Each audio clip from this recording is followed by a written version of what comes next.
ఓటెన్ టీవీకి స్వాగతం.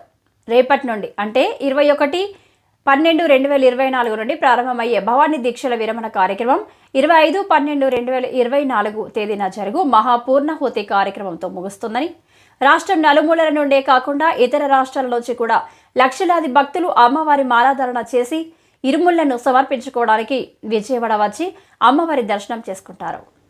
ఈ క్రమంలో నగర పోలీస్ కమిషనర్ ఇతర అధికారులతో కలిసి మోడల్ గెస్ట్ హౌస్లో ఏర్పాటు చేసిన కమాండ్ కంట్రోల్ నుండి అన్ని సెక్టార్లలోని అధికారులను, సిబ్బందిని సీసీ కెమెరాల ద్వారా మానిటరింగ్ చేస్తూ ప్రతి సెక్టార్లో విధులు నిర్వహించు అధికారులకు, సిబ్బందికి ఎక్కడ ఎటువంటి పొరపాట్లు జరగకుండా తగు జాగ్రత్తలు తీసుకోవాలని పలు సూచనలు, సలహాలు ఇవ్వడం జరిగింది.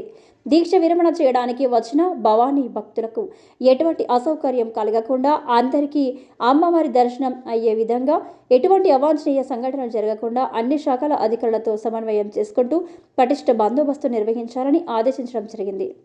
ఈ నేపథ్యంలో డ్రగ్స్, సైబర్ నేరాలైన డిజిటల్ అరెస్ట్, ఇన్వెస్ట్మెంట్ ఫ్రాడ్స్, నకిలీ లోన్ యాప్, ఏపీకే యాప్తో జరుగు మోసాలపై మొదలగు నేరాలపై వచ్చిన భక్తులకు అవగాహన కలిగే విధంగా వివిధ ముఖ్య ప్రదేశాలలో బ్యానర్స్లను ఏర్పాటు చేయడం జరిగింది.